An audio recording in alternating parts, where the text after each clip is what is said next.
What's the first thought that enters your mind off that game last night? That's the most impressive win by anybody in the NFL this season. And I would say Lamar Jackson put the NFL on notice. Doing that in primetime football against the best defense in the NFL, best win of the year. Rex? I love being right. Okay, God, explain. It doesn't happen very often, but I was right about this one. It's a matchup nightmare for New England. I've said it from the start of this season that this team right here, they had the mentality. Number one, you have to have the mentality to beat New England. They walk in and like, we don't care how many rings you got. Guess what? We got some. We're going to put a ring on your nose. And that's exactly what they did. They were physical, and their defense came after it. The thing I love about the Ravens, they never sat pat. They traded for Marcus Peters. Why? There was a hole at corner. They needed one.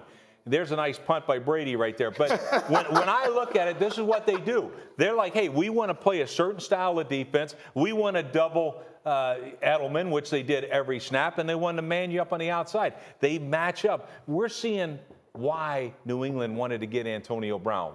And I think that this is, when you play a defense like this, you need more than just Edelman. Can we not take it just away, though, from the Ravens and say, like, what Lamar Jackson did? We just saw a little example of that. Like, Pat, how are you supposed to defend that? Because obviously people have defended it. They've lost a couple of games. How are you supposed to defend that? Yeah, I think it's so intriguing because when Harbaugh decided to go all in with Lamar Jackson here, there was a lot of people that were like, wait, what are we doing here? He gets the tight ends in there. He gets rid of that, brings in Hollywood Brown. But what Lamar Jackson has, you can't teach. And when you're trying to defend that, you have to try to defend techniques, or you have to defend what tendencies are. And normally when a quarterback does this, this, and this, we can knock this out. Lamar Jackson is a cheat code. He breaks the code. He can do whatever the hell he wants to do whenever the hell he wants to do it. He's the most athletic player on every field he steps in. Now, people will be like, is he going to set the trend for what people look for at a quarterback? If you can find another Lamar Jackson, I would argue you should get him. Unless you're the Jets, who are constant failures, or some other team like that, I would argue that you want Lamar Jackson anytime you can, because he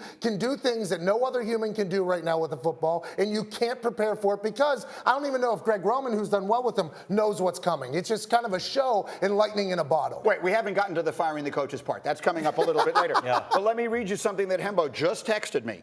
No team in NFL history has reached the Super Bowl with a quarterback as its leading rusher. Lamar Jackson is the Ravens' leading rusher. Is that a recipe to win games in the playoffs in the NFL? If he stays healthy, absolutely. And this is why, Greeny, because we talk about game planning and defending, right? So first of all, they have a scheme that they only run in the NFL, so it's hard to prepare for and it's hard to defend. Then they have personnel, 3 tight ends that can both run, catch, and block. They're the only team in the NFL that can do that. Hard to prepare for and hard to defend. And then they have a quarterback that can run in ways that we don't, that they're the only team in the NFL that can do that. That's really hard to prepare for, and it's really hard to defend. And it showed itself, really, those last 2 drives at the end of the game, when it becomes 24-20, it becomes a ball game. He can throw now, They too. go on a 20, their next 2 drives are 28 plays, 19 minutes, and equal 2 touchdowns. It's because the scheme, the 3 tight ends, and the quarterback is the only person in the league who does it that way. A quarterback like this changes the math. I mean, it really does. And that's what I always say. And everybody talks about if he can stay healthy. No, he's going to stay healthy. You think this is the first time he ran like this? I saw it in Louisville and all. Everybody wants to say, well, look what happened to the kid at Baylor. Yeah, he's about half the size of this kid. RG3. Yeah. RG3, he's half the size of this kid. Everyone, thank you for watching ESPN on YouTube. For more sports, more analysis, download the ESPN app. And for live streaming sports and premium content, subscribe to ESPN+. We'll see you there.